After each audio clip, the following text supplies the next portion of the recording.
The withdrawal of the 2024 finance bill has added a revenue deficit of 364 billion shillings to the country's budget, which President William Ruto says will force Kenya to borrow 1 trillion shillings this financial year.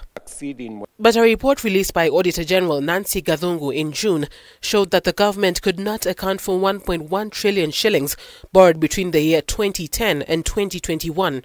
The Law Society of Kenya now wants civil society groups to play a greater role in budget making to enhance accountability. LSK should have also the ability to formally engage with international financial institutions like IMF and World Bank on legal matters concerning fiscal policies.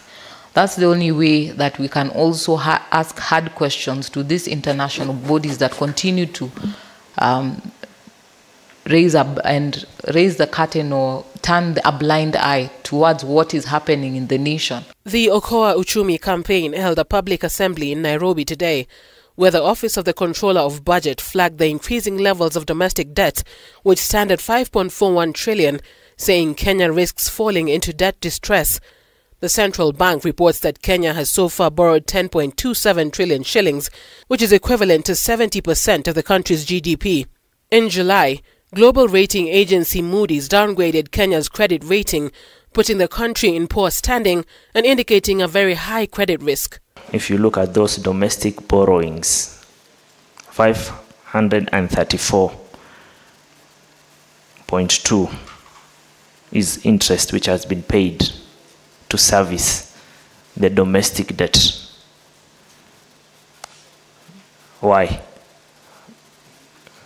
What is the rate of domestic debt interest rate which are charged in the country? The treasury bills, the treasury bonds are at around 17–18%. Civil society groups are now calling for an urgent and publicized debt audit and the prosecution of those implicated in poor fiscal management. In Kenya, what happens whenever there is a deficit? Rarely do we shrink it.